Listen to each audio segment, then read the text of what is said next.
The kickoff ceremony and roundtable series for the NWA Imagining Modernity project. I'm Ardhana Riswarie, and I will continue to be your master of ceremony today. Yesterday, we had the privilege of hearing reflections on the program and insightful keynote addresses that set the stage for the discussions. And today, we will delve deeper into specific aspects of the research theme through two roundtable sessions. So this morning's roundtable will focus on knowledge gap existence, exploring the gaps in our understanding of cultural heritage and how they have been shaped by colonial and post-colonial frameworks. And in the afternoon, we will examine scientific and political motives behind the movement of cultural objects and the development of arts pedagogy. It is my pleasure to introduce our first roundtable session on knowledge gap existence. This session will explore the gaps in our understanding of cultural heritage and knowledge construction surrounding ancient Hindu Buddha sites and objects.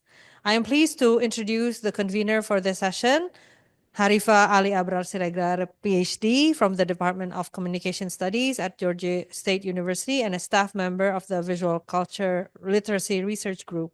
Dr. Siregar will guide the discussion with the distinguished panelists.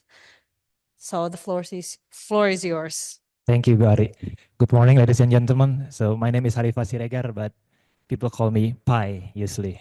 So I'm a faculty member here in Arts and Design School of ITB. And one of the questions that we have in this project is we have Hindu Buddhist statue or archa.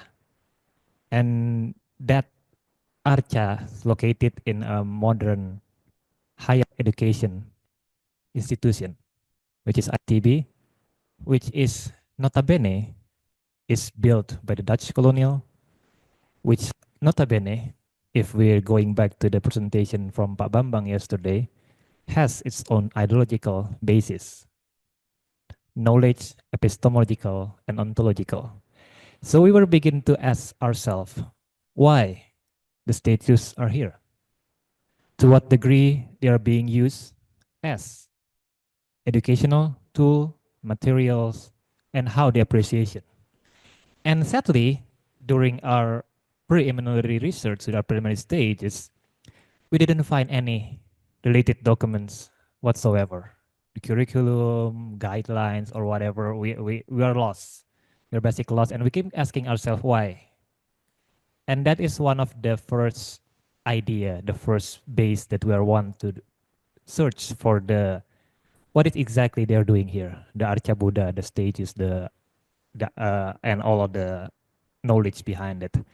And most important thing is we'll not only find the history, the possible histories, but also what could it mean for the future. Because we are understand that knowledge is important, and we understand as if you came yesterday to the ceremonies, to the round table, to the keynote speakers, but everything that we are doing here is based on I want to understand the knowledge behind it. So knowledge gap is one thing that make this roundtable exist. And I would like to invite our three speaker discussant. First, we have Pak Willy Himawan. Please, Pak. The second is Ibu Indah from Architecture School of Architecture and Regional Planning. And we have Pak Yasraf Amir Piliang from Visual Culture Literacy and Professor in FSRD ITB. Please give a round of applause for our discussant.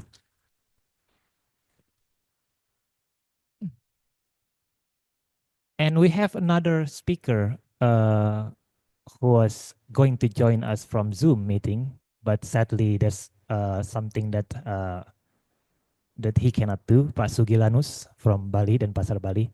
But we have three, and I believe that we are going to have a very fruitful discussion about what's knowledge gap between the stages and what we have here today.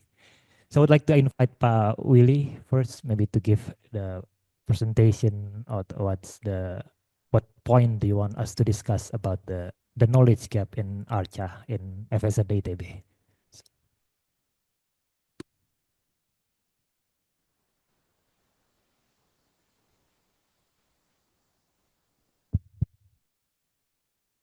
Thank you very much, Pak Pai, for the introduction and also for the committee of this enormous research. Yeah.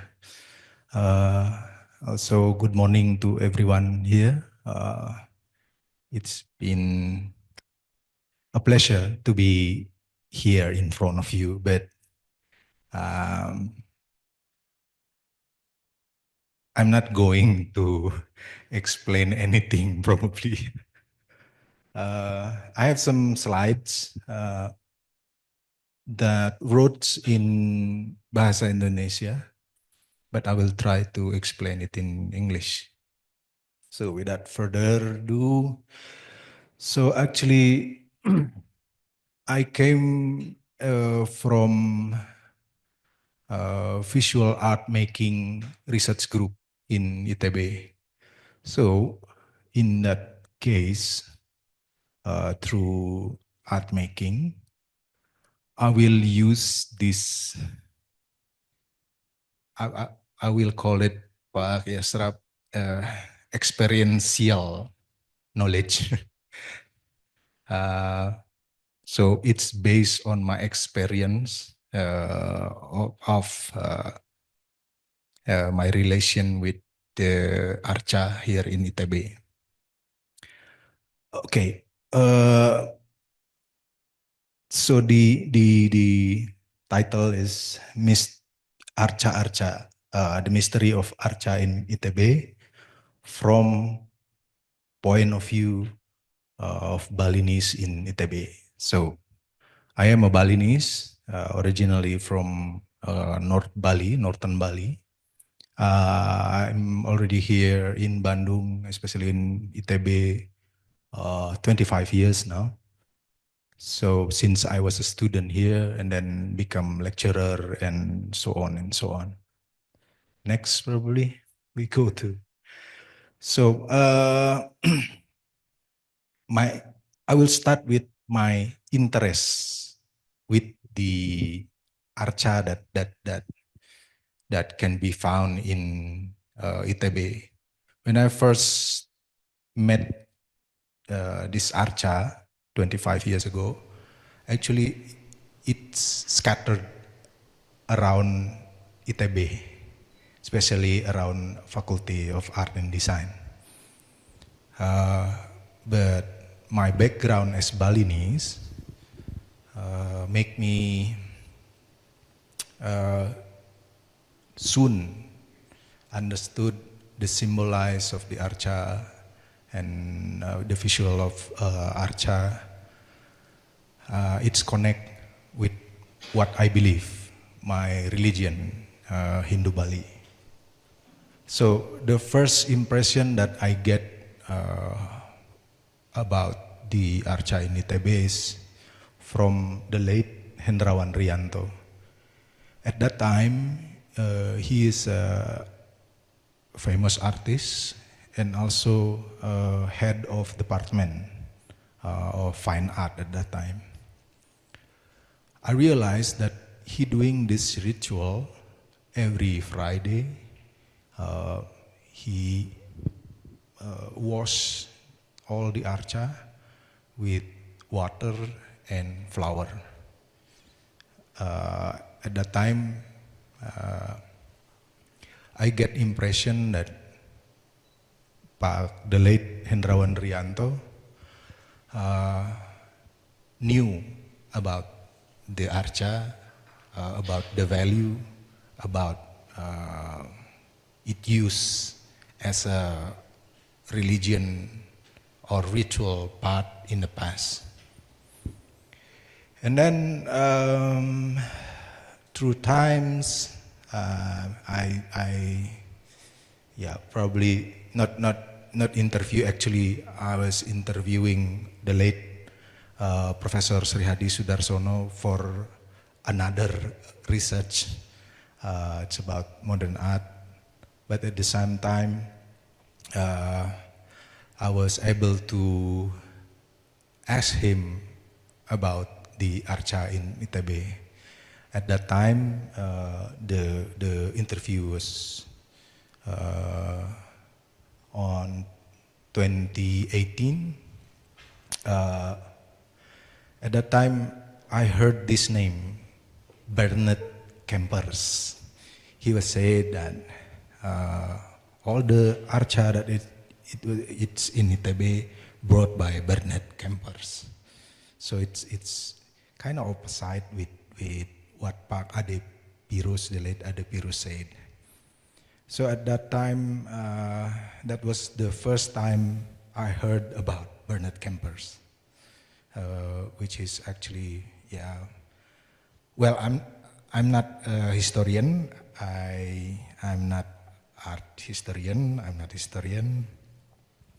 So I dig up this Bernard Kempers and then found that he is important archaeologist in the world or in the realm of Indonesia archaeologists. So also at that time I heard this Newhouse brother. So Newhouse brother is collectors based on Bali. They are Germans based on Bali. And then I dig up a little bit about this and found out at the time, after independence of Indonesia, it was said that Indonesians are poor at that time. So black market of artifact is happening. At that time, I'm not researching deep. I gave it to my community in Bali. It's called Budaya Gurat Semesta. I was one of the founder of the community. We're doing research, especially on the island Bali. So I will leave it there, the new house. And then when we preparing 70 years anniversary of this institution, also at that time, all the FSRD staff are joining as committee, include Bu Kiki. The board at that time was Professor Yasraf. And also, it was in 2017 and also in 2018, there was a plan to build a museum of ITB. It was driven by now Vice Rector of Kemitraan, Vice Rector, Pak Krikrik, and also lecturer from interior design, Pak Prasetyo, G. Prasetyo. At that time, we dig up some data, information, mostly from Delver, and then Pak Krikrik and Pak Pras at that time went to Belanda. Well, I found that after the second aggression of the Dutch, after Japanese occupation, the university that built by the Dutch merged as one university called NUT University or Emergency University. I hope I'm not wrong in translating the Dutch word. So at the time, archaeology department, it was in Jakarta, moved to Technische Hogeschool. That's what I found. Probably wrong, probably not, but I think that's why the Arca are here in ITB at that time. Also, I found out that in biology department, there was what it called botanical drawing, yeah, that use source from this faculty to have this drawing. Actually, these leaves drawing or tree drawings are now still in curriculum for foundation year in Faculty of Art and Design. That is on the my very left side was the late Hendrawan Rianto, and at the bottom is Pak Sri Hadi Sudarsono. Okay, next. It's still another interest, yeah, basic interest of mine was meet with Professor Adrian Vikas. At the time, we met here in ITB. Surprisingly, he speaks Balinese. So at that time, he was seeing the Archa as well. And then he told his friend, the late Michael White. Michael White is the man without shirt. Professor Adrian Vikas over there. Then at that time, I connect with Michael White. He's already converting to Balinese. His Balinese name is Madewijaya. And he said, it specifically said, Willy,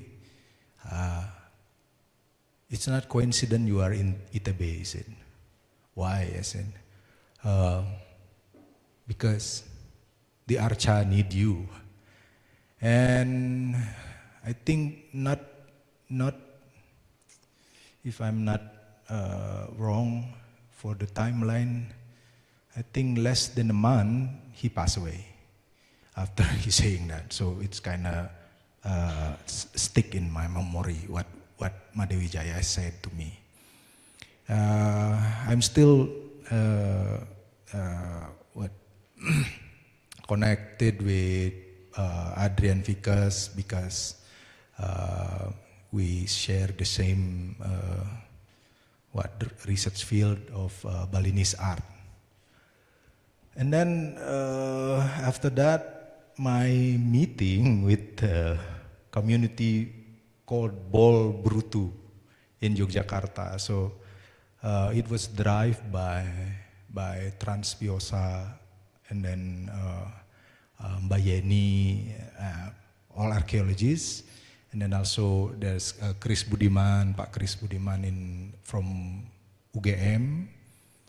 He's a cultural study person. And also an artist, Putu Sutawijaya. The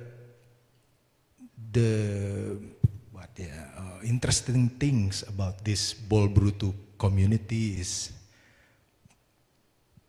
they're doing this exploration in Penanggungan Mountain, and even Dinas Kepurbakaan, BPCB Yogyakarta, a little bit surprised with this community because they find some path of a new path that BPCB was not able to find before. So this Penanggungan Mountain is quite sacred for Hindu Buddha because there's a lot of candi and sites in that mountain. But sadly, I'm in Bandung, they're in Yogyakarta, and their adventure are in Jawa Timur. I never could join them in the exploration.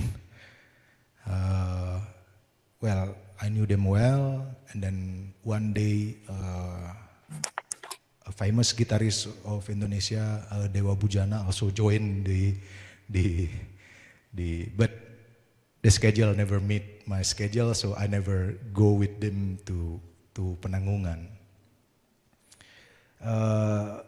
And then my interest was this is a little bit supernatural or something, yeah, in my belief lah. But I need to share it here. Dreams of this arca, sometimes some arca came to my dream. Maybe next. Well, that was my interest on this arca, so a little bit research and everything. Now I want to share with you about me as a Bali, and this arca came from Hindu Buddha civilization long before I exist. So the relation of Bali and this lost civilization was actually pewaris, bahasa Inggrisnya apa ya? Inheritance. Thank you, Bu. So Bali is inheritance of Siwa Buddha. So let's put it like this. Nusantara before Hindu Buddha came to Nusantara, actually Nusantara have this belief of Dwi Tunggal, yeah. How it call it in English? Yeah. It's to become one. So, yeah. Yes. So it's like when Professor Jacob Soemardja mentioned or said about aesthetica paradox, it's always happened in Nusantara. The founder of this country, Indonesia, also used it. Like for the flag, it's red and white. Not just white, not just red. It's supposed to be both. Nusa Antara, there's ocean and also land. Always like that. If we dig up in every traditional culture in Indonesia, it must be based on this two become one. It's like a coin. At the same time, it has two sides. Sometimes we can see this side, and sometimes leave it both. So in that case, later on, Siwa Buddha entering Nusantara start in 1st and until 4th BC. We can see in one of the manuscript called Sutta Soma, it was from 14th century, when the time of Hindu Buddha achieved its peak civilization. So actually these are the original transcript on the Sutta Soma manuscript. Ruaneka Datu Winuwus Buddha Wiswa Bineka Tunggal Ika Tanhana Dharma Mangrua. Bineka Tunggal Ika was made as basis of this country. It's mean unity in diversity. But actually the mean of Ruaneka Datu Winuwus Buddha Wiswa, it's like Siwa and Buddha are different. Bineka Tunggal Ika Tanhana Dharma Mangrua, it's different, but it's only one. It's called Dharma. It's the same Dharma. So, Siwa and Buddha, yesterday Pak Benny said that Buddha is like a Protestant of Catholic. There's in Christianity, there's Catholic and Protestant. It's almost the same, Hindu and Buddha.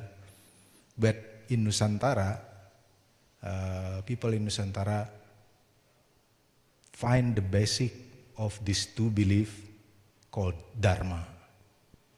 So, Bhinneka Tunggal Ika, diversity is unity because Tanhana Dharma Mangrua, because there's no second Dharma, only one Dharma. So, in that case, some of historian now, like this popular historian called Asisi Suharyanto,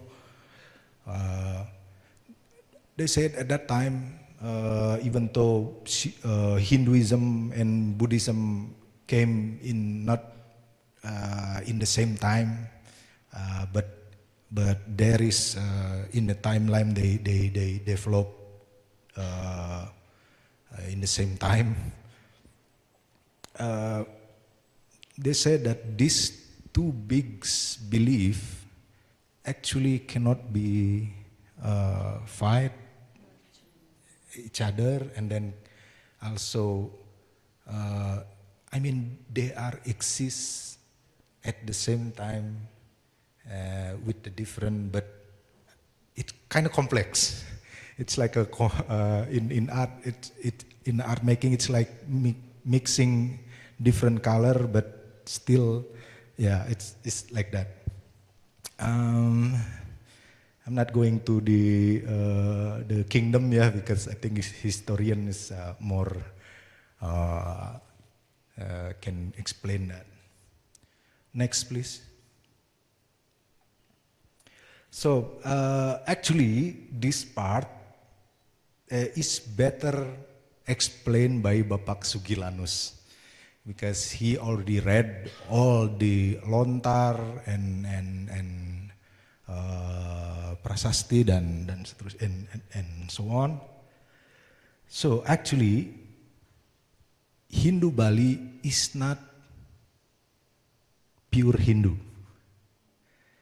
So the basic of Hindu Bali is Siwa Buddha belief. So Hindu that entering the Nusantara, somehow historian could explain this better. I'm sure about that. Actually, Hinduism that entering Nusantara mostly from Siwa belief. So there's many belief in Hinduism. Usually it follows the god. There's Siwa, Vishnu, Brahma, Indra, and everything. But somehow in Nusantara, the popular one is Siwaism. And also Buddhism that came in Nusantara later on, it was Mahayana Buddhism, yeah. So actually, the basic of Hindu Bali is Siwa Buddha. We can see that on the what it called, yeah, inauguration of Hindu Bali itself as a big religion in modern Indonesia. In Indonesia, it was spoken by the late Gusti Bagus Sugriwa. He's a scholar of Bali, and he's the one that putting this modern Hindu Bali. But before that, of course, there's what it called, yeah, Risi or Empu that has the same idea. Like from 15th century, there was Dangyang Dirarta, and then before that is Empu Kuturan. The idea is the same. But here, I want to show you that the modern Hindu Bali now was laid the foundation by Gusti Bagus Sugriwa on the Congress Bali Dharma Laksana. I forgot to put the year there, it's around 50s, yeah. Actually, I'm with Gusti Bagus Griwa, are from the same village in northern Bali. It's quite crazy, people from there. On the right side, very right side, was the picture of Gusti Bagus Griwa, and then the bottom picture are very old temple, pura, in northern Bali. It's called Pura Dasar Buana Amartajati Siwa Buddha. So it's like the foundation of this Balinese Hindu Bali. And again, it will be better explained by Sugi Lanus because he's into these things, very deep. That practice of Hindu Bali are actually the same practice that happened in the time of Hindu Buddha that's happened in Java Island. So for example, every big ceremony must settle by Buddha Pinandita and also Siwa Pinandita. So there's a term for this in Bali. It's called Buddhaya Siwaya. Jadi it's Buddha and Siwa. So that's I have a very good friend from Pune, India. He's a lecturer in ANU. He's Hindu. He's very confused when I took him to Bali because it's very different. So from this, I can say that the practice that happened when this archa was invented, is making of this archa, still going on right now, today, in Bali. Next, please.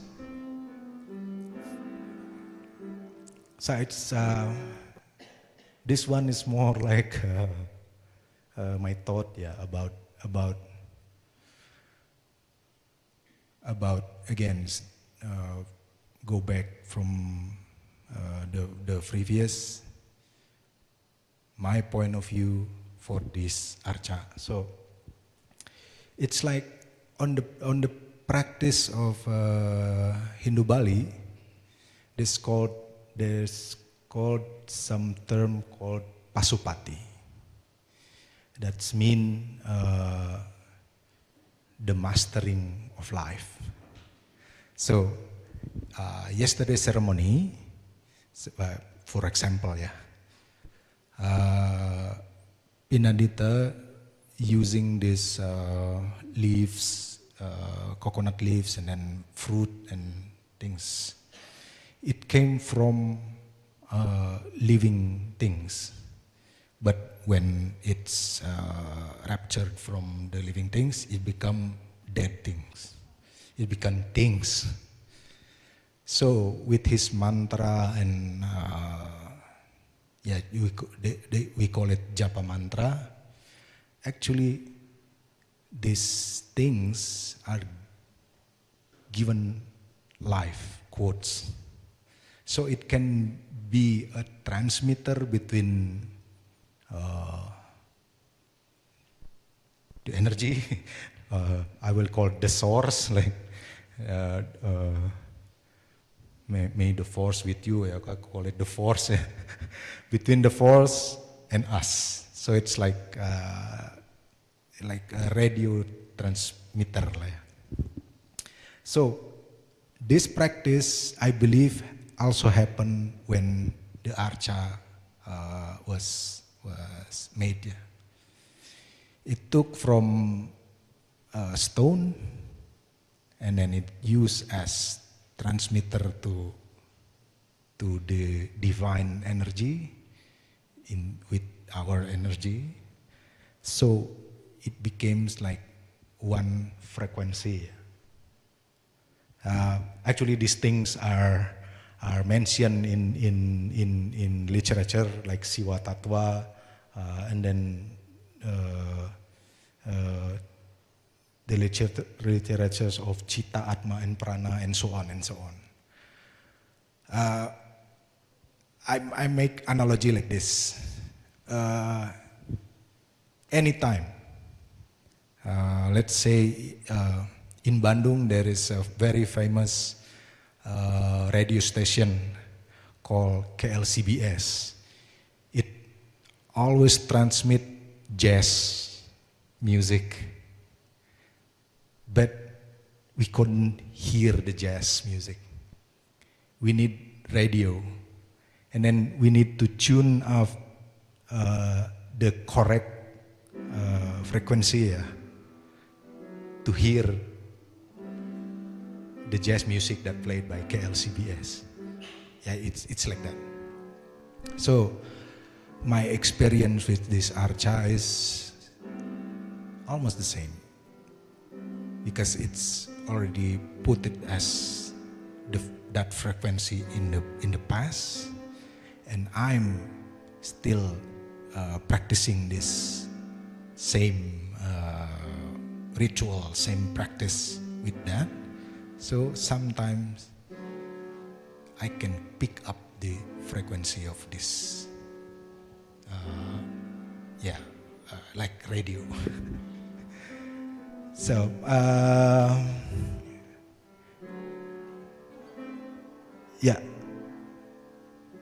ritual that was held yesterday.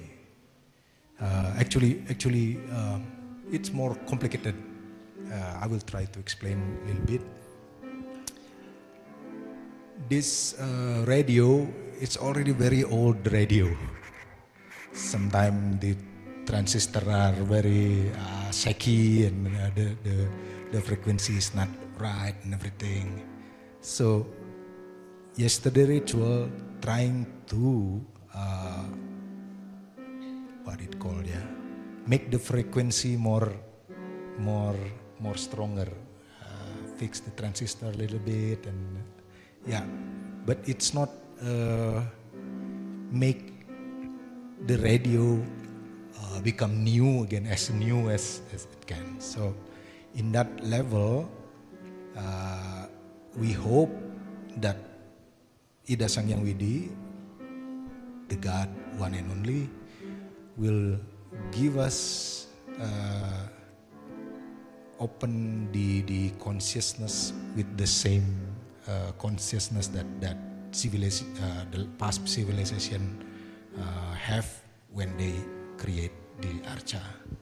So that's the meaning of the yesterday's ritual. Next, please. Yeah, that's the ritual yesterday. Actually, the main the main things in that ritual is called pejati. Pejati, it's like to get our jati. It's the same meaning in Sunda, to get our origin, so we can connect instantly with our force, the source. So we ask permission to the source that we can have this same consciousness with the civilization that create this all archa. Next, please. I think it's the last thing. For me as a lecturer, this archa that exists in ITB are very important, especially for me, because I run this course called Balinese Arts, Culture and Spirituality. This archa is a very good example of the Siwa Buddha civilization or beliefs that has been a foundation of Bali itself. So it's kind of good for my course because I don't need to send the student to Prambanan or Borobudur because it will take some cost to do that. So that is a blessing in disguise for me personally, that I already run this course from last semester. It's a new course that I think it's quite important because at this moment Balinese art in Indonesia, even though there's a scholar in Bali, but never look at from our own perspective, only from Western perspective, especially Australia and United States. So I think I will close my presentation in here and let it flow with the discussion later on. Thank you very much. Bye-bye.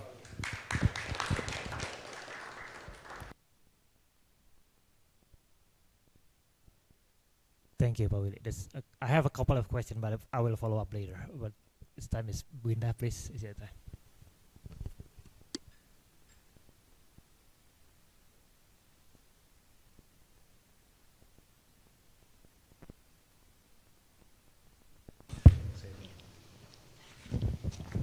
Okay. First of all, I would like to thank for the Faculty of Art and Design for inviting me. Honestly, most of the materials that I tried to provide today, I could say I just go deep into it after the invitations. So it's also a disclaimer. I hope that it would not, what could I say? I mean, I hope that it still can contribute something, at least from the perspective of architecture. Okay.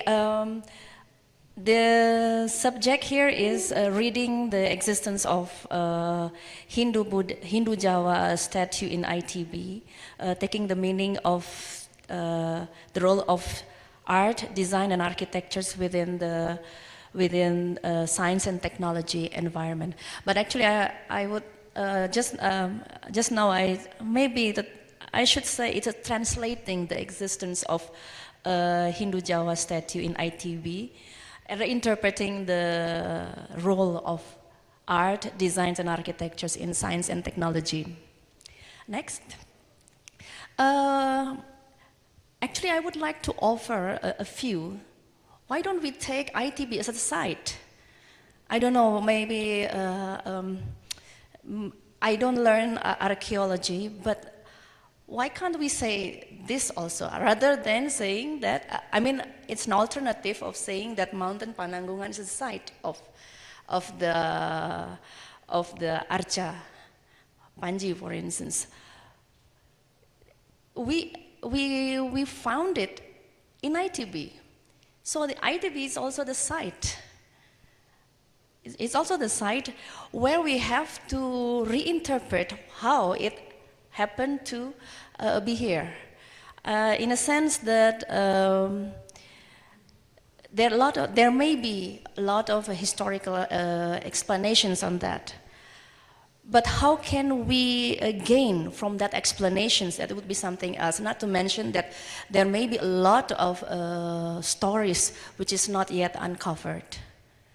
So that's why within this perspective, seeing maybe, I don't know, maybe THS or ITB or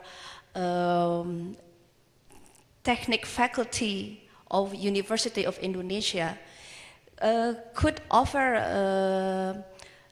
an alternative way to see sites. So that's why then due to this perspective, so Actually, this presentation is hopefully could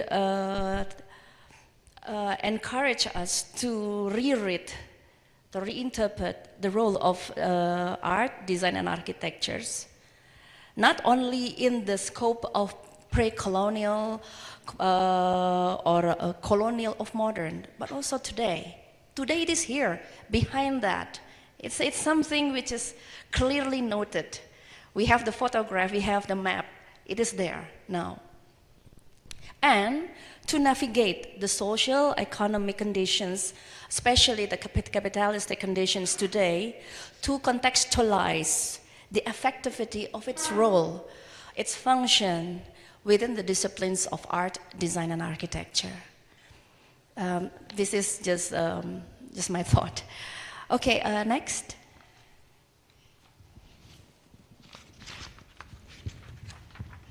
Now maybe I would like to go a little bit to some stories of the past. Since the activations of the ethical politic in 1920s, the drive to understand the history of the colony and the people became an important agenda. And actually behind this, there are a lot of stories about who came to Indonesia. We mostly say it's always Dutch, but actually it's not only Dutch. A lot of nations came to Indonesia, Spanish, Portuguese, Dutch, also British, and I don't know, like for instance in architectures, there are little literatures about Portuguese architectures, for instance, or Spanish architectures, for instance. But there are a lot of nations came to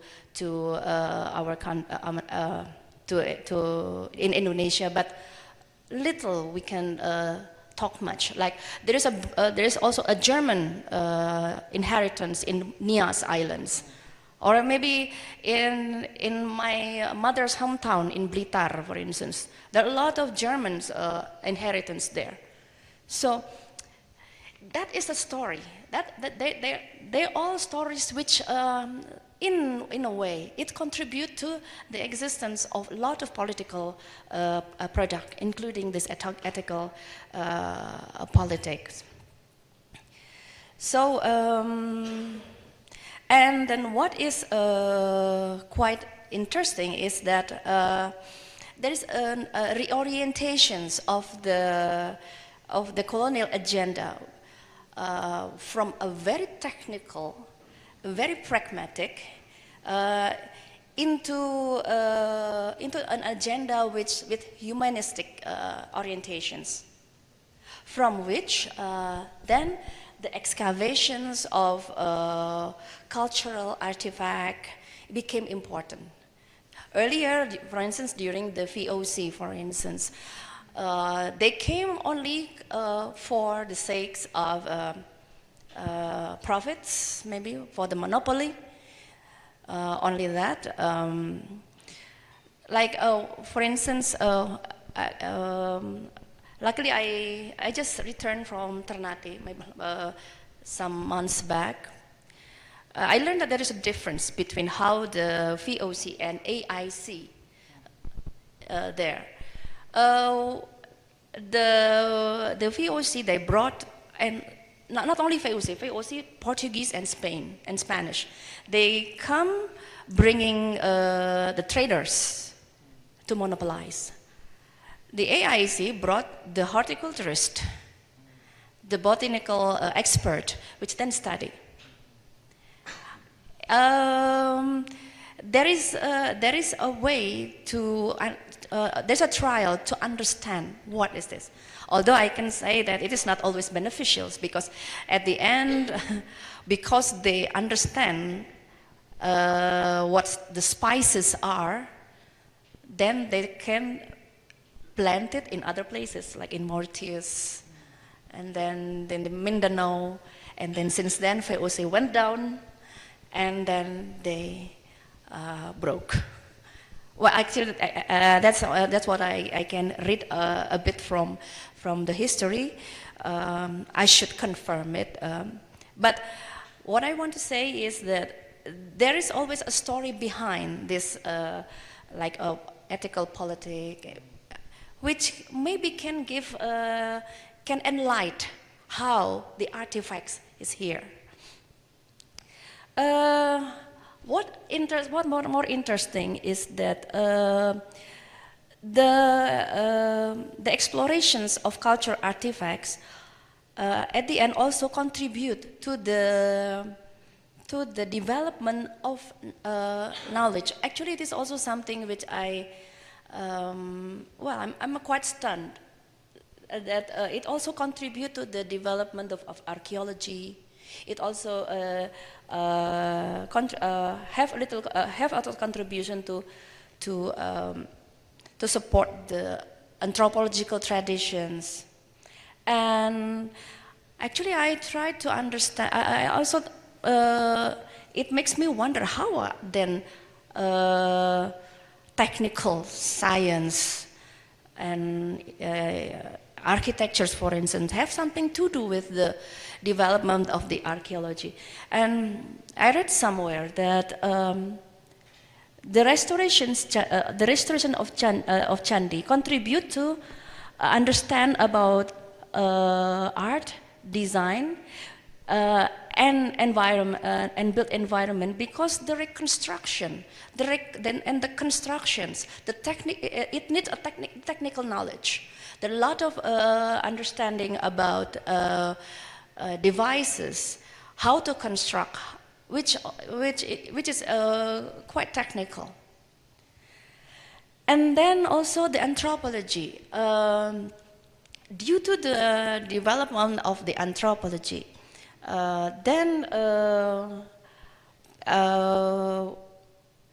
there is an expansion, and there is an expansion of knowledge which leads to the emergence of ethnic architecture. And especially in Dutch, there is a Leiden School of Anthropology, which also it's quite different from the British and the earlier. So they add more scientific endorsement from the structuralisms. So in this case, the study of the ethnic architectures and also the culture then doesn't stop only on the documentation. They start to elaborate it into a more theoretical manners, something like that. So in this way, there is situations in this period with this politics. So these artifacts can and then put more meanings on the development of the knowledge in the colonial time. Okay, next.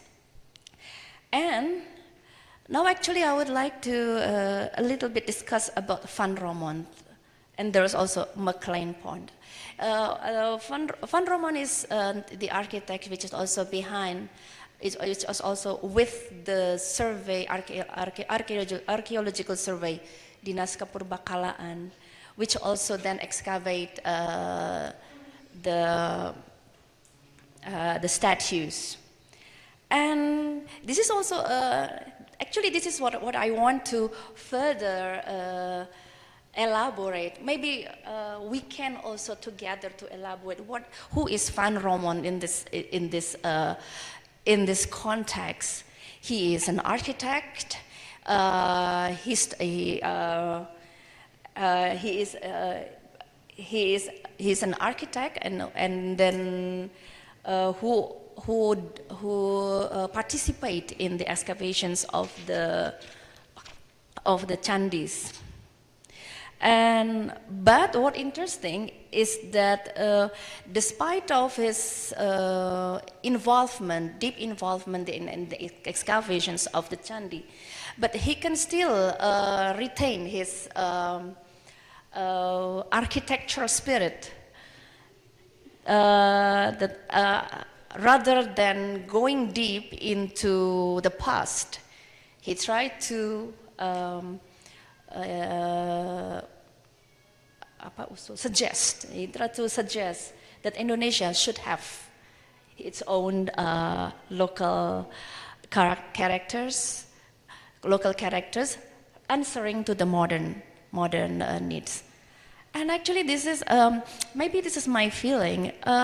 Whenever I see the Majapahit statues, the Panji, and also once we went to Candi Sukuh, Candi Cetro with Mas Aji and Mbak Dita. There is something which is different. I have a luxury to travel in India for almost 7 years, and I never see statues like that. And I also have an honor to meet Professor Kapila Vatsyayan. She was a friend of Ibu Eka Sediawati, and then she already passed away, but she came to me and then she told me, Indah, I challenge you, can you respond to me? What is the Chandis in Indonesia is all about?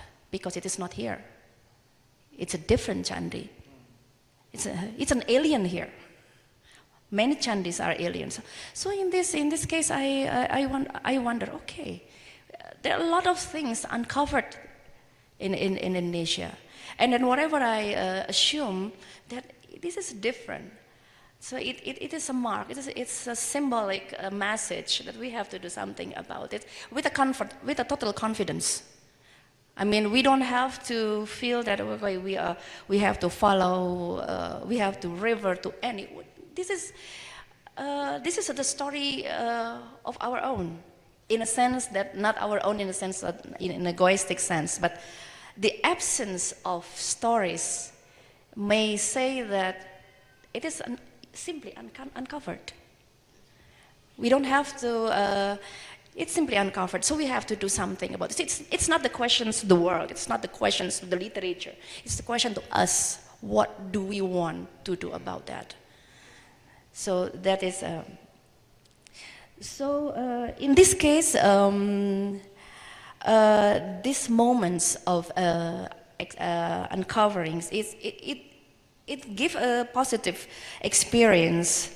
I mean, the colonialism can also give a positive experience about the moment of development of knowledge in case of design, art, architectures, anthropology, and archaeology.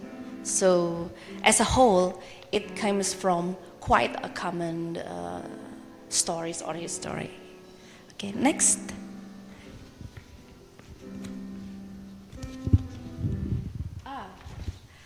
We talk about the Archa. How about the locals? How about the Gunung Pananggungan as a site? We talk about site here. What about the site there? One of their artifacts is taken. It is here now.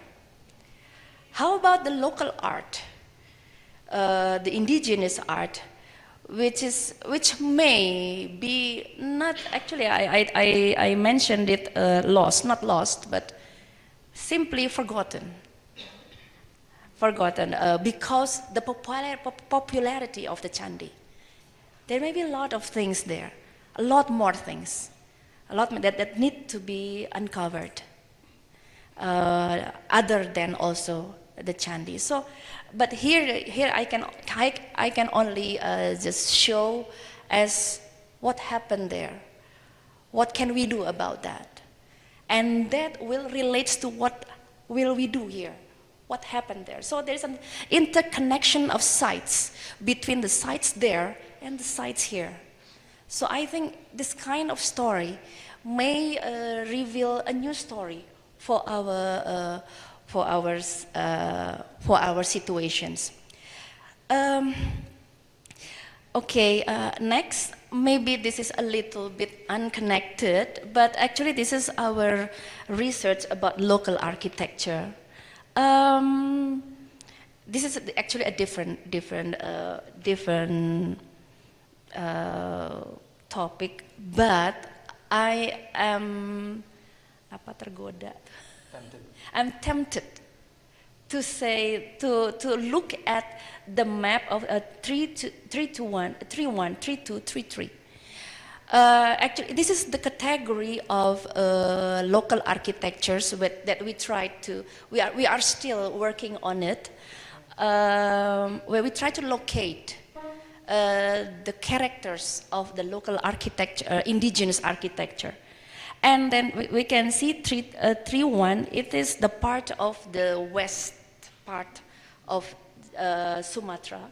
3-2 is the southern part of Java, and 3-3 is the Kepulauan Sunda Kecil, Lesser Sunda Archipelago.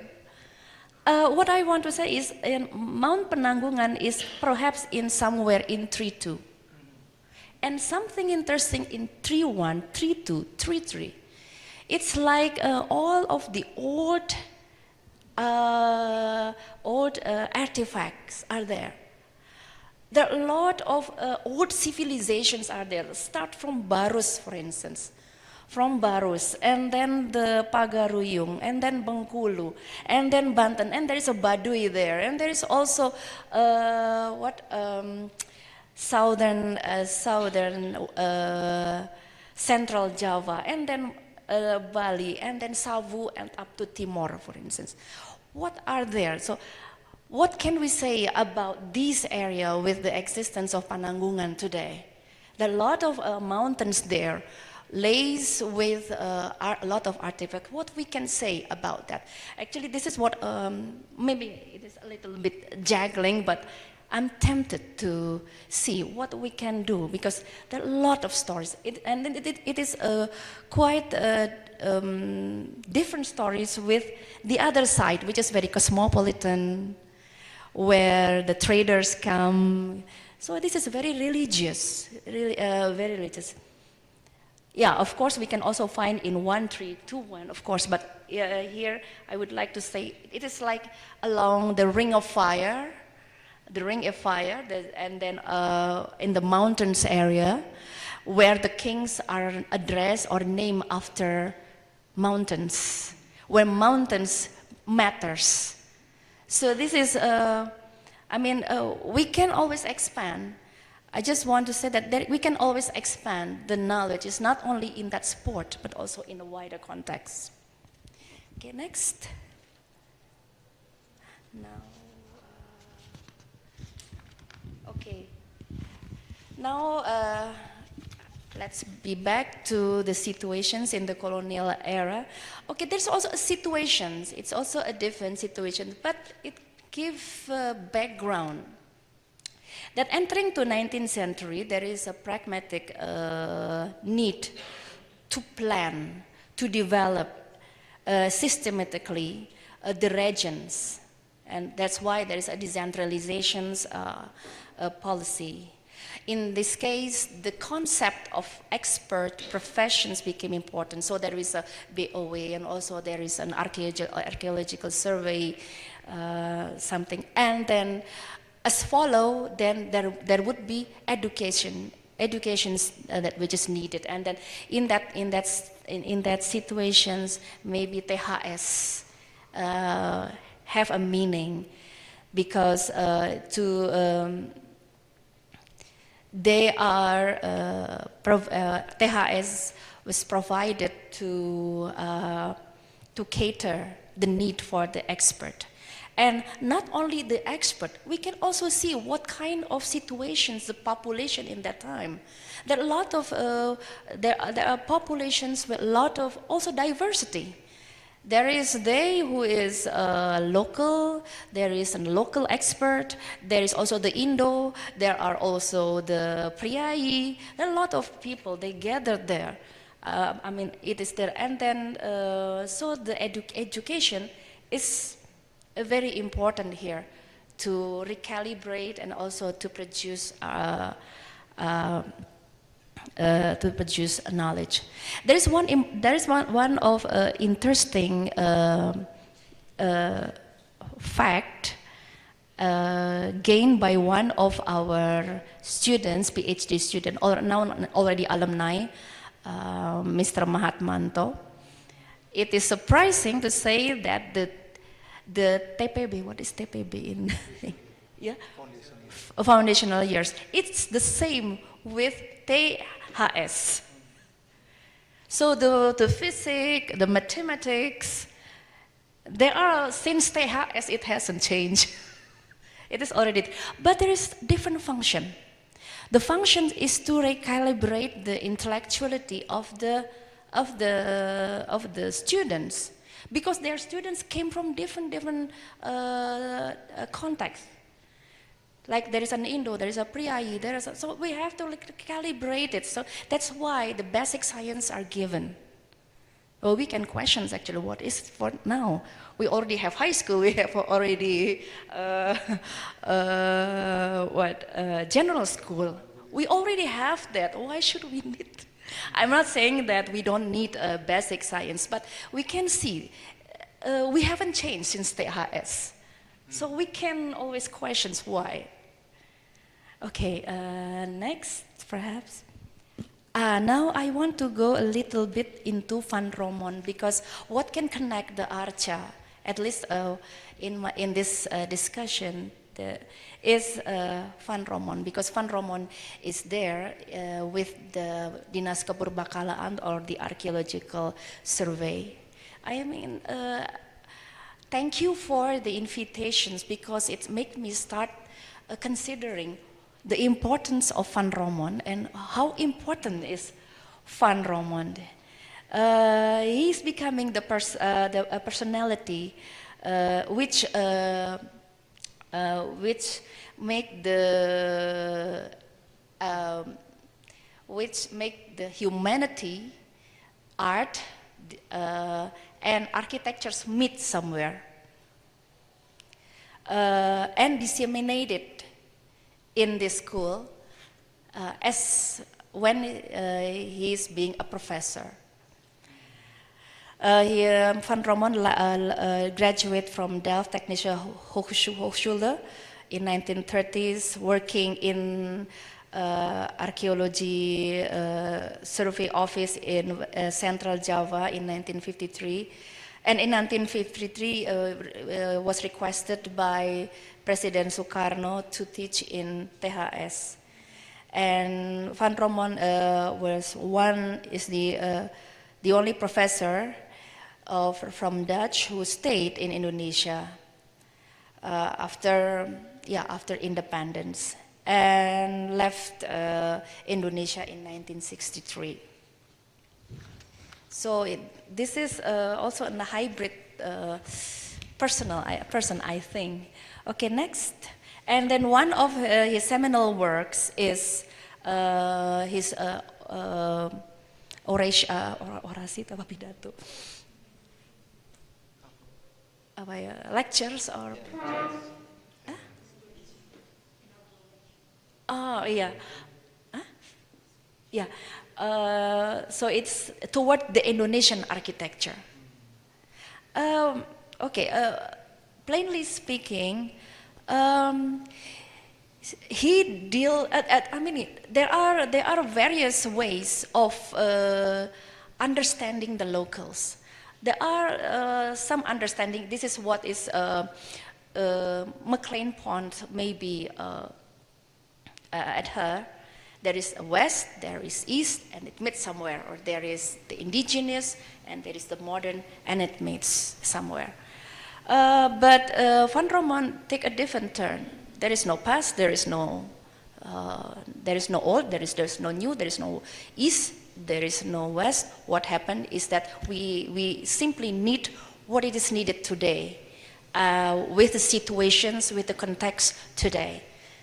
It can make it locals. Then I think there is one architect which goes in quite the same turn. It's Ramumangun Wijaya, if I'm not mistaken. He is also, the design is always locals, but actually it comes from an explorations of today. But how they define today is depending on how they depend the situations, the people, the condition, the culture, everything. So then the modern and then the traditional became something which is appear as it is. So this is so here we say the struggle, the cultural drive is not to find new forms or to just make the West and the meet, the West and the East meet, or the old and the new meet, but to organizing a new cultures, to uncover what is it that is supposed to be made today.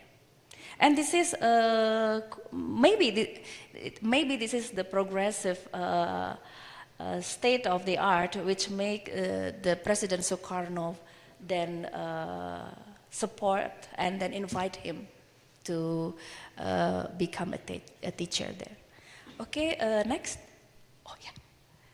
Next, this is reflections maybe. So in the Hindu and Jawa Arca, maybe the existence of the Hindu Jawa statues in ITB can symbolize the hybridity of knowledge, but also the epistemic gap. The existence of the Arca in the ITB mark the meeting points of the technology and then the local. Plainly speaking, why don't we make art, design, and architectures maybe not as a subject of learning, but as a way of learning the technology? I mean, it's usually it is becoming a part of something which is then very different from technology. No, actually, it can be the way of learning the technology. And ITB is becoming the site of the struggles of the positive science and then the humanistic spirit. The silent statue in technology in the technology campus can reflect the local discourse which need to be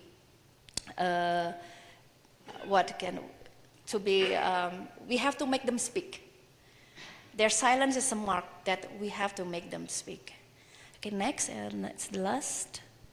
And in terms of architecture, I tried to introduce Van Romon here. Is the symbolic persons of the hybridity, trained as an architect, and then work as an in archaeology, and then he coined the ideas about the Indonesian architectures. I think. Thank you for. Thank you so much, Indah.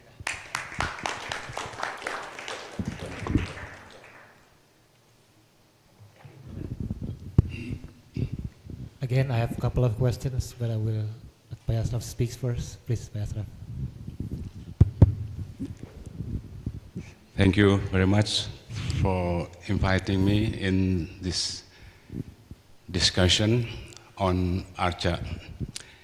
But like Bu Indah, I also have a disclaimer that I am not an expert on Arca. I'm not an archaeologist, not architect as well. My main interest in on semiotic studies, discourse studies, and cultural studies. So I think my material is more general, perhaps more theoretical as well. I'm not like Willy talking directly on Archas and also about Indah. I think my material is more, I'm talking about what can be done in term of knowledge production, maybe about the possibility of knowledge that we can produce through the archas in terms of today and the future of knowledge development. So the title is about reading and cultural meaning of archas. Next.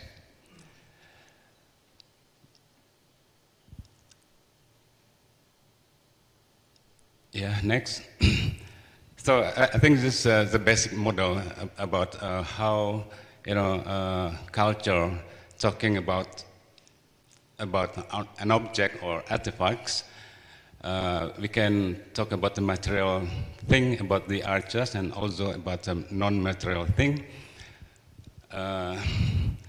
Material culture is about the physical character of an archer, and non-material culture is talking about non-material thing about archer.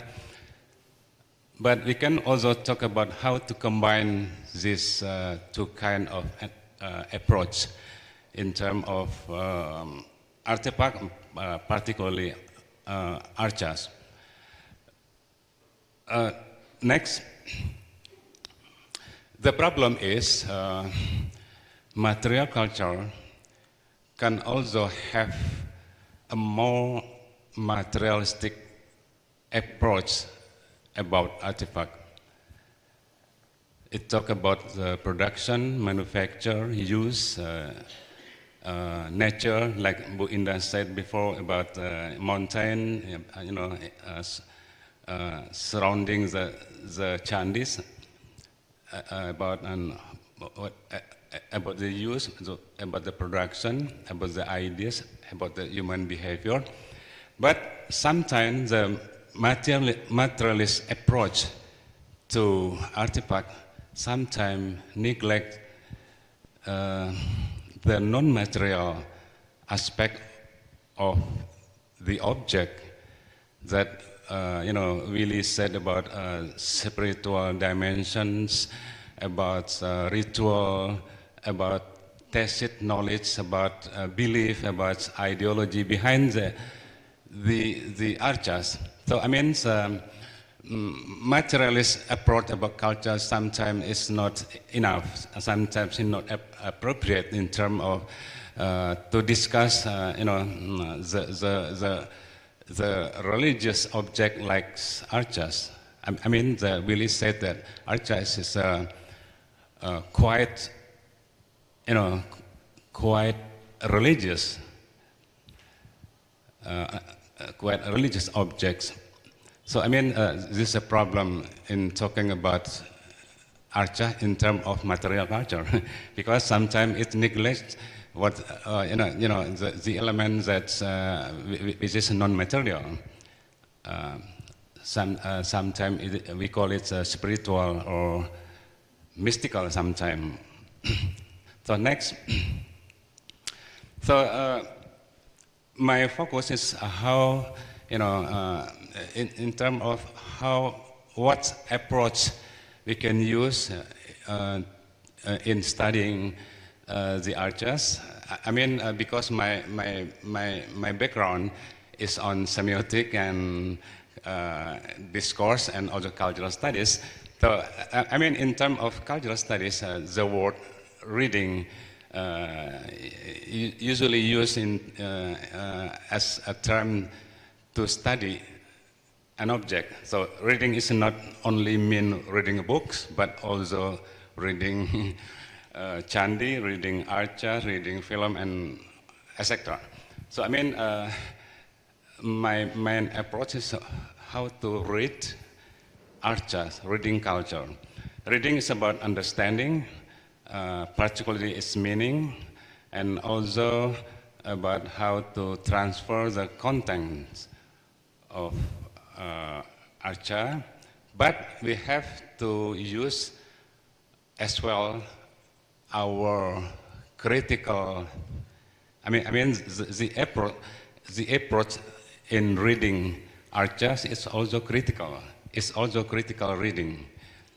Like Bu Indah said before, what about environment, behind the construction of status? What about the people? What about the belief? What about the tradition and etc.? I mean, is this a critical approach that can be used in term of the studying the archas? Next. So there is a lot of tools. This one of tools that that used by my student in studying artifact, like relief, like statues as well. So I mean, the main focus is in studying the genealogy of symbol. I mean, how the people at that time, during that time, give the name to the statues. It means one of symbolic aspect. Why they use eggs or utensil or everything that related to the status. So I mean, this is a semiotic reading of the status or archa. Next. In terms of semiotic, we can also use structuralism approach. It means that how we can understand, can interpret the archa in terms of what are the elements, the head, the hand, etc. And how they are organized in terms of, artistic organization, and what is the meaning because of this organization of element. So, I mean, this is one of approach that can be used in studying archas. Next. This is just an example. You can, I don't know really what's the name of this archa because its origin in Bali. I'm not sure. Okay, I don't know as well, but just an example. So we can, I think this is quite a complex archas because. So many elements of this archa. I can identify one by one, but I mean, a lot of elements that can be studied by, by looking at what are their relation, what are their position, in order to understand what is their symbolic structure. What are the relationship between the element? I mean, this is just one approach that can be used in studying archas. Next. Okay. The second one, in terms of what can be done in order to study archa, what the future of knowledge that can we produce in based on this artifact. So I mean, the another one is about what is knowledge dimension of artifact, particularly archas. We can talk about object dimension. It's about people who made and use the object, who use the archas. We can also talk about its function and aesthetic aspect, its materiality, its production technique, production system during that time. We can also talk about symbolic dimension. As I said before, if we use a materialist approach to artifact, it sometimes neglects the religious or spiritual or mystical aspect. So symbolic dimension, in my mind, is a more comprehensive approach that can also include, personal, social, cultural,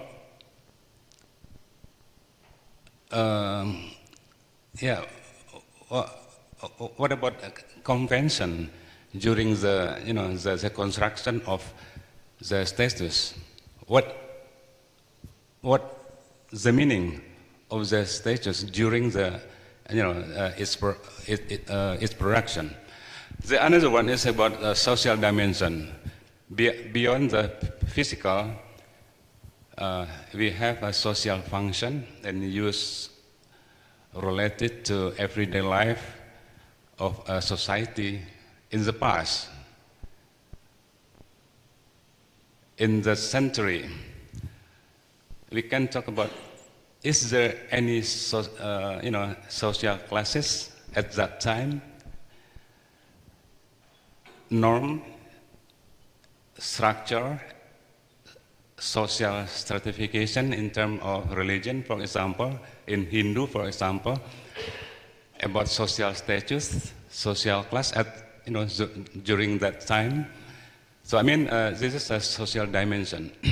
And the last one is about artifact. Archa can also be, studied as an integral part of cultural geographies, ethnicities, custom, values, cultural identities, and cultural values. As I said before, the materialist approach to artifact neglects religious dimension. I mean, as I really said before, religious dimension is quite the important thing if we talk about archas in Hindu or Buddha. So I mean, originally this only cultural dimension, but because we talk about archa, we have to add not only cultural dimension, but also cultural and religious dimension. This is quite important thing. Next slide. We can also talk about aspects of knowledge. I mean aspect of the artifact. How the first one is about manufacture. How, for example, the statues which is made of stone, quite big, quite heavy. How the man that the worker who produced the statue carrying the stone from maybe from the river to the top of the mountain. I mean, this the problem, the question about the manufacture during that time. I mean, it's quite interesting to know about how to carry stone from other place to the top of the mountains. And also talk about the space, like that book Indah has said before, about relationship between materiality of artifact and materiality of space. why Borobudur, were constructed, surrounded by three mountains. I mean, this is the important questions about the function. What is the function of the status? About time, is this the archa, one of archa related to another civilization? How it related to Hindu culture in India, Buddhist culture in India? And I mean, this is about time, study of time. How about relation with itself and society? I mean, what kind of society surrounded Candi Borobudur or Majapahit? I mean, this kind of society, I mean, have to have a kind of determination to the construction of the creation of archa. And the last one is about style. I mean, this is quite a aesthetic dimension. I mean, what kind of aesthetic principle, that were used during the construction of Borobudur or Majapahit temple, etc. Okay, next. This is just an example about Buddha status, how to make it, what is its function, what is social or religious context about this status. Why, the status in Candi Borobudur only we can find it on the top of the Borobudur, not on the base, only on the top. About the time and also about the style. Is it, about the style of this statue? Is it influence from Indian art or Indian architecture, etc. So it's about style. Next.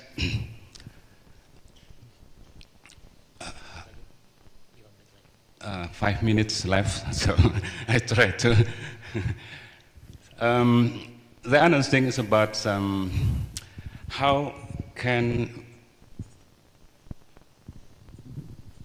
talking about archa in terms of knowledge for in terms for the production of knowledge. In terms of the production of knowledge, we can talk about. Let's say that archa is a text. Archa is the visual text. We can talk about archa in terms of the word behind the archa.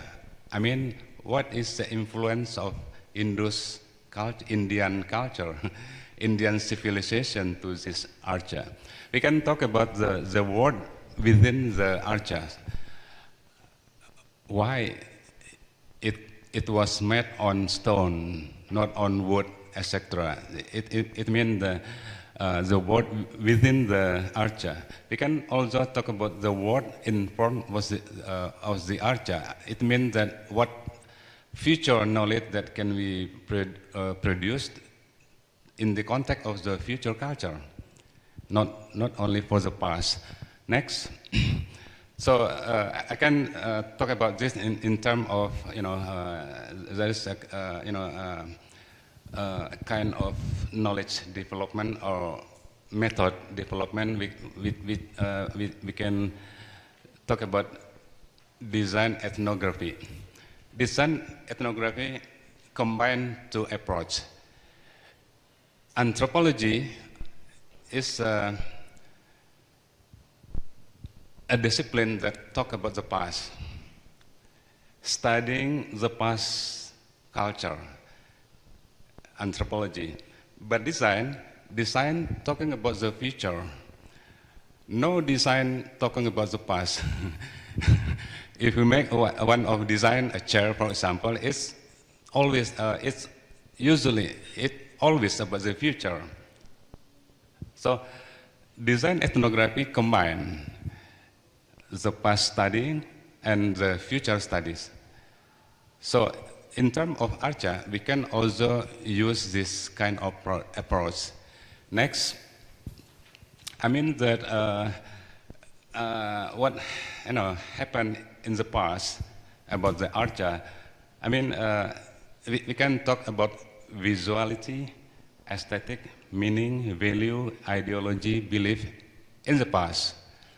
But we can also talk about visual. We can also talk about the same thing, but for the future. So, in terms of the future, we can talk about the value. What the value of knowledge about statue for the future development of culture, knowledge, technology, for example. That's why we can talk about statue for the future knowledge in terms of religious, economic, political, scientific, and aesthetic. I mean, this is only about the possibility of, possibility of knowledge that can be produced in terms of the future vision for the future. This is just one example. Next, yeah. Okay, next. I mean, ITB logo is an example of symbolic reading of the statues. It's exactly a symbolic reading of the statues of Ganesha. We have a Ganesha statues, and this is the version of ITB through the interpretation of Ganesha statues to become a logo, to become an ITB logo. What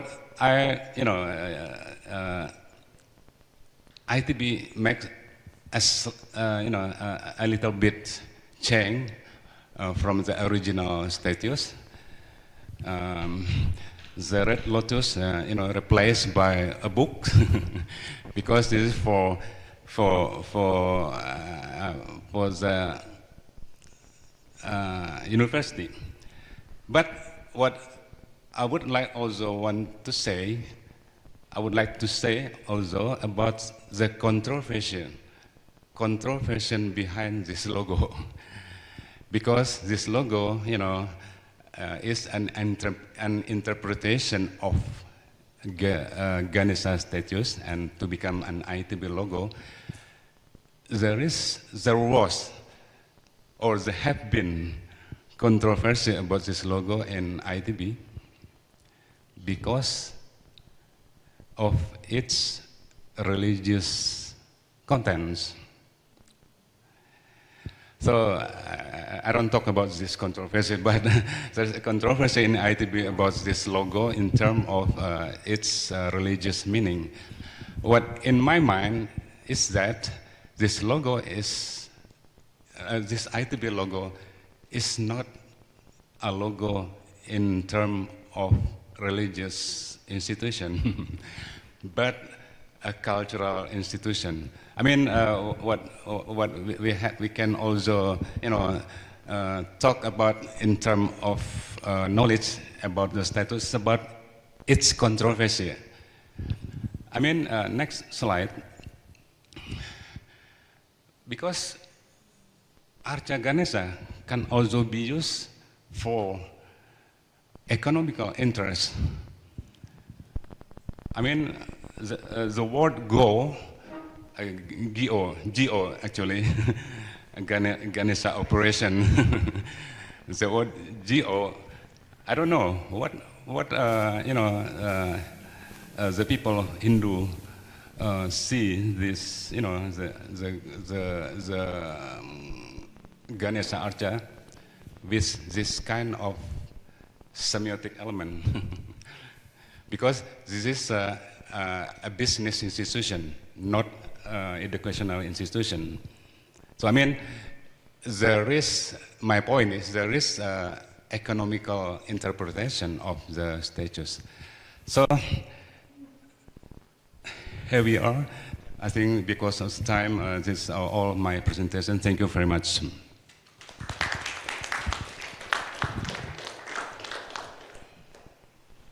Thank you, Pak Yasraf. So the past 2 days has given me a lot of food for thought, for example. So as the chair and the moderator for the keynote speaking sessions, one of the idea of having this conversation is to understand the past better. Like how do the statues, the objects move from their previous sites or the original sites to our beloved institution, things like that. But as I sit here for the consecutive, this is the second day, the consecutive second day that I said, I begin to think there's a possibilities for, and I thanks Pak Willy, thanks Bu Indah, and thanks Pak Yasraf, to imagine a future. We have something behind us that there's a social biography of object, and I'm a scholar of I'm come from background of film studies, and I've dealt a lot of Anthropocene. I've dealt a lot with the object-oriented ontology. That's like like the destruction of subject, and we are all objects and things like that. But I began to understand. Pak Willy said something about frequencies and how the archa is like an old radios that you have to adjust the receiver and the transmitter, so you can link and understand there's an energy, there's a information and things like that. And Bu Indah talk about how about if we think that this site is the alternative site, that it's not only the original site, but it's also a site of knowledge production and things like that. And Pak Yasraf suggests about the reading, there's a symbolic, there's economic and things like that. And there's also the idea of cultural and religious. There's a two different, it can be sit together, coexist in a way, but it's also, and can be another side of the coin. So just flip the coin and which sides. So maybe I want to understand something. If there is a projection of the future in the idea of this, we have to regenerate our youth, the young generation, because it's getting farther and farther away from 17th century. It's getting farther and farther away from Maclean Pont and Van Romon. It's getting farther and farther away from Levi Strauss and his structuralism reading that has been has been a lot of discussed in Europe and in Western societies. What can be the best route? It's not going to be the best. I'm sorry, not the best route. What the roots be? Can be. Trying to formulate in English. It's going to be sound very different when you translate to Indonesian. What is the possible route? As we are three of us and four of us are educator. We are been living in this activity in this. We have been commingling in this site for years. Pak Yasraf is professor. What can possibly, in terms of not only that we are the hosts of these objects, not only because we have already, like Pak Willy has already put the statues in one of his class, and is it possible to put this kind in curriculum-wise, pedagogical-wise, or is it possible in ITB as is modern institution to have new kind of study program that's not only projecting in harmonia progressio, and whatever that means. And please, Pak Willy, it's an open question.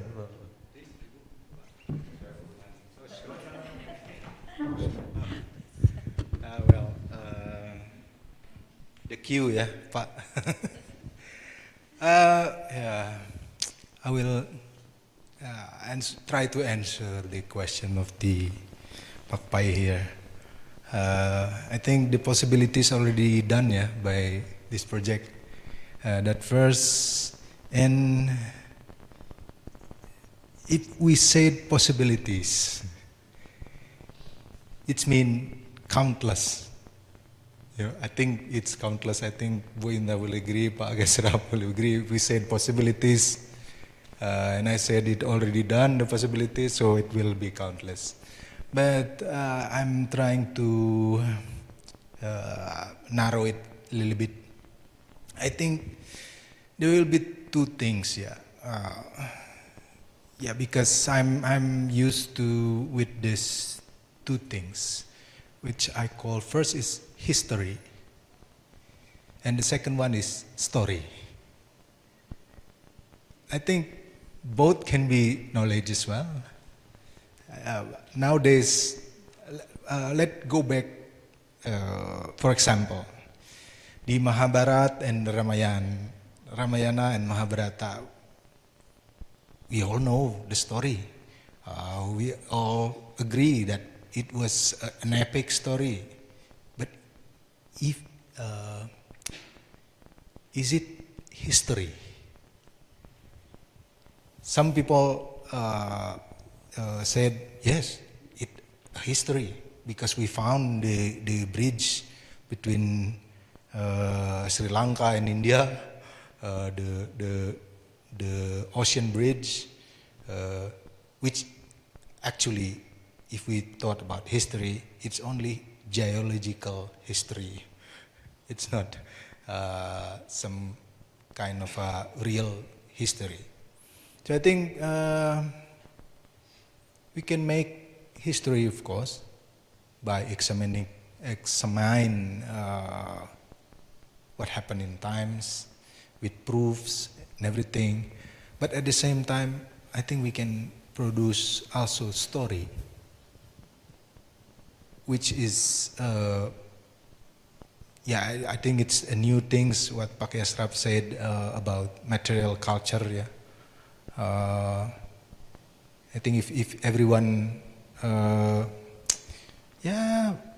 quite common with material culture, I think it will be less what it called, different opinion about something, because material can be wrapped with story, and then it become have value for someone, for another another story wrap. The material will be the new value for someone, other people, and so on. So I think it will be countless possibilities in the future, but based on history or story. I think that concludes my opinion for now. Thank you. Okay, thank you. Maybe first of all, we should study the most thing that is real today, in depth. So like the object, the experience, also the history. Like, for instance, when let's say when we talk about spirituality, for instance, spirituality is only a term. It's only a term in a sense that some people may follow it, some may go against it. And it becomes a debate because it's a term. Because it is a term. But what is actually a spirituality? But what we cannot neglect is that it came from an experience. And this experience which is needed to be recorded, this experience which is needed to be noted down, maybe we may not able to study it today, but maybe others can. So this kind of experience which needed to be noted. There are a lot of history which remains untold because it is considered to be not historical. Maybe it's because there is a local experience which is never noted. So I think this is, and it can be everything. It can be the subject. It can be the people surround the subject. It can be the environment. It can be the field. So those kind of things we must note down. And then next, maybe we can also try to study and to understand the assumptions behind those. Because these assumptions actually what make that experience, the object and the history mean something. The assumptions. And then the scientific situations indeed tend to see everything in mono assumption. And then maybe we have to start to learn the various assumptions behind the technology. Various assumptions, and which assumption can be ideology too. It can be also a politic too. And then what we can say that maybe what is the challenge is the temptation to be too pragmatic in many things.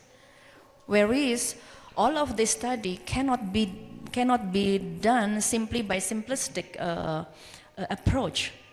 We need to respect on the various way of learning, and then we can expand our query to other assumptions, so that we can generate many kinds of well, say subjects to for understanding. I said subject of understanding, not the materials. And like you said about Anthropocenes, for instance, I think Anthropocene is something we may discuss today, but I believe there are a lot of discussions in the past. There are a lot of also discuss about in somewhere in history. So we always we tend to consider history is a straight timeline, whereas it is contingent. So in every point of the contingencies, there are a lot of stories, and then we can learn from each of the point of contingencies about their problems, about their experience, then to understand today. Sometimes we also consider that we are more modern than that. And that is, I'm not sure if that assumption is always right. Can be the past people are more modern than us. Like today, we tend to be more pragmatic. These capitalistic situations make us very pragmatic, which may not be earlier. We don't know. But I mean, the understanding of past is always old, perhaps we have to start questioning that assumption. Well, maybe that's the principle. So the rest is we can always generate more knowledge based on that such query. I think that's it. Yeah, I forgot the question, Pai. But if you ask me about the possibility of knowledge for the future generations, I mean, if you talk about the future generation, it is a big challenge and a big problem as well, because a lot of things that a lot of change that we can find in everyday life, how they become a digital people, not like me, because they are a digital native, not me. So I mean, a lot of things that we have to, you have the appropriate concept to talk about the future generation, particularly if you talk about how we make a curriculum. I think impossible to make a curriculum for Generation X, Generation Z, with a title, for example, Sejarah Arca. Nobody like it. The history of Arca. Nobody attend this class, I think, in the future. So, I mean, we have to have another approach, which is not direct approach with either direct name, direct material. I can pay you 1 million if you make a class in the future. The name of the class is a history of Arca. Nobody can attend this class, but we have to make, I mean, an indirect approach to this problem. I have, as a metaphor, I have a story about a Sufi man, a Sufi in Baghdad. The name of this Sufi is Nasruddin. Nasruddin was famous in Baghdad because he was a smuggler, penyelundup. He was a smuggler, penyelundup. So every day he went on the border of Baghdad, and the police checked the Nasruddin. Every day the police checks the Nasruddin. Nasruddin only, on a donkey and a straw behind on the donkey, jerami. Nasruddin hanya membawa jerami. Every day, when he passed, the Baghdad border, he only bring a straw on his donkey. So at the end, the police asked him, "You are a famous smuggler in Baghdad. What thing you, smuggle in Baghdad?" He said that,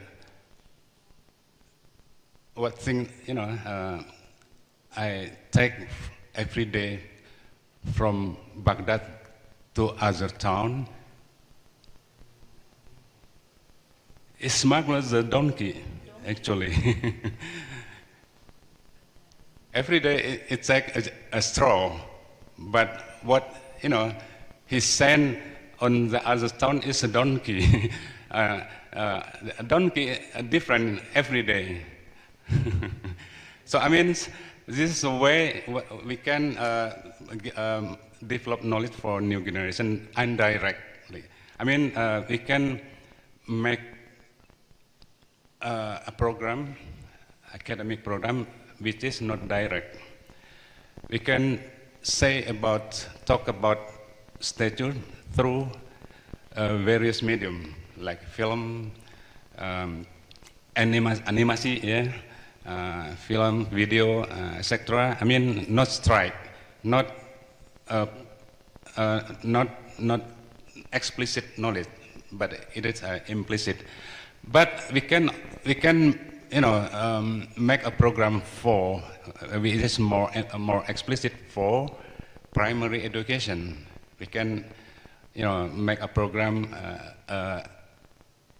judul mata pelajaran, a course in primary school, title History of Statues, History of Archa. I think we can make it for primary school, not for higher school. Nobody interested in this kind of, course title. So I mean, generally, we have to find another implicit way in order to develop the knowledge about Archa in the future, because a big challenge in the future about this. Thank you. Thank you, Pak Yasraf, Bu Indah, dan Pak Willy. It's one of the challenges is to see alternatives, because we have been, in a way, brainwashed. There's no alternative. There's no alternative behind capitalism. There's no alternative behind this kind of curriculum. And one of the big challenges for the consortium, and I'm part of the consortium, is to understand there's another route, there's another option that we can do, and it's manageable and it's possible, and it's, well, I'm not going to say it's easy. It's probably not going to be easy, but there's always one possible and maybe a lot of possibilities. And with that, I think I would like to thank you again, Pak Yasraf, Bu Indah, and Pak Willy. And we will have a break, lunch break, and we will gather here back in 1 p.m. And please applause for our presenters.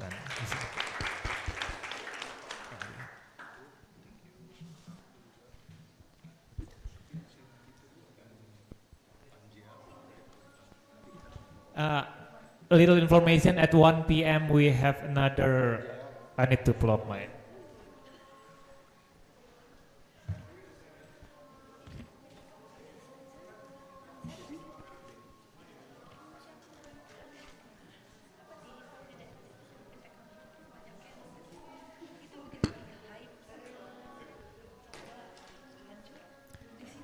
we will have the second roundtable session at 1 p.m. to 3 p.m. with Pak Wijaya Martakusumo, with Ibu Seli Riswarie, Panggah Ardiansah, and Ahmad Zuhdi. And the title will be Scientific and Political Motives. But as now we have a lunch break, and thank you so much again.